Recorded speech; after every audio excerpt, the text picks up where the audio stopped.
بسم الله، الصلاة والسلام على رسول الله. اهلا بكم في فيديو جديد على قناة ايمي بدر.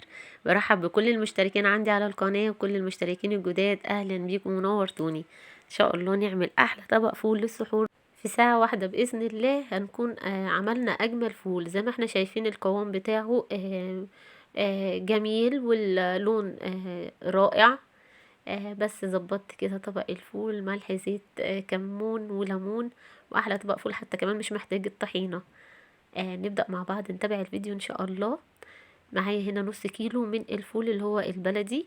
بنقيه طبعا، بشيل منه لو في اي وحدات كده مش حلوة بشيلها.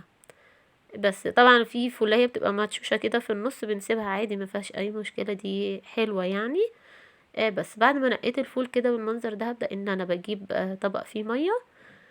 بحطه فيه لغاية الليلة، يعني من بالليل كده للصبح. تاني يوم بقى بيبقى بالمنظر ده، زاد شوية.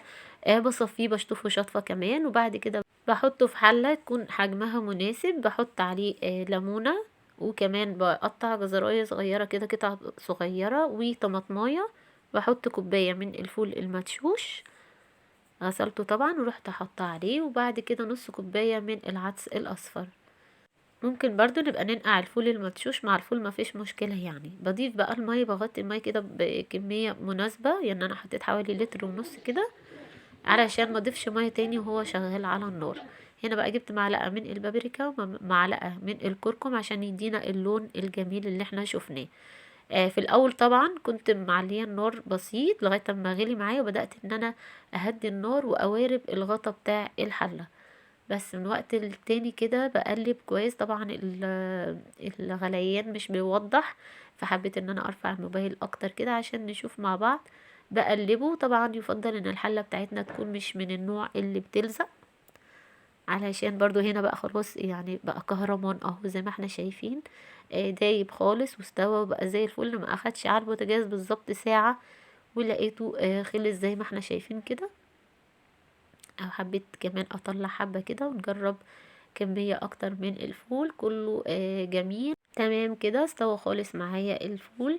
ببدأ بقى ان انا طبعا بأطفي عليه النار، وبسيبه ان هو يهدى خالص لغاية اما يبرد، علشان نبدأ بقى. انا بحب طبعا ان انا اضربه في الخلاط. انا بوريهولكوا، بوريلكوا اللون بتاعه جميل جدا، كهرمانة بجد. بس ابدا بقى وتقل. بصوا يعني مفيش الفول المدشوش طبعا اداله قوام حلو قوي. هبدا بقى ان انا بجيب الخلاط. بحب ان انا اضربه في الخلاط كده، وبعد كده بعبيه في الاكياس من غير مش اصفيه يعني، واطحنه كويس جدا وخلاص. بس اللون زي الفل، جميل جدا بصراحه. ان شاء الله تجربوه، اتمنى ان هو يعجبكم. على طول بعمله بالطريقه دي، طريقه مامتي حبيبتي، ربنا يديها الصحه ويبارك لنا فيها يا رب. بس ابدا بقى ان انا بجيب بس عبوه كده تكون كبيره عشان البسها كيس، وابدا ان انا افضي كده بكل سهوله علشان تسهل عليا التعبئه في الاكياس. طبعا بنقدر الكيس على حسب الكميه اللي احنا بنعملها في السحور يعني. بس كده طبعا مش كل يوم يعني الناس بتزهق برضو، مش كل يوم هناكل فول. ف انا عملت نص كيلو، اللي حابب يضاعف الكمية طبعا على حسب احتياجات كل اسرة يعني. بس مستمرة في ان انا بعبي الاكياس. بس كده خلاص. انا ده اخر شفشق معايا، خلصت كده الكمية كلها. عملوا معايا 8 اكياس. وكمان بقى حبيت اسيب بصوا قعر الحلة زي الفل، ما فيهاش اي لزق ولا اي حاجة. اجمل طبق فول بقى سليم اهو، للي يحب الفول بتبقى صحيحة، الحباية صحيحة. بس ابدأ بقى ان انا بحط كده.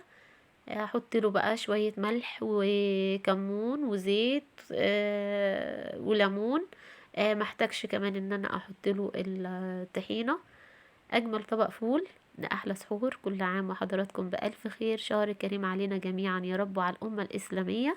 أتمنى أن الفيديو يكون عجبكم، وأتمنى الطريقة تكون عجبتكم. لو أول مرة حضرتك تتابعي القناة، أتمنى تدعميني بلايك وشير وسبسكرايب عشان يوصلك مني كل جديد. أشكركم لحسن متابعتكم. السلام عليكم ورحمة الله وبركاته.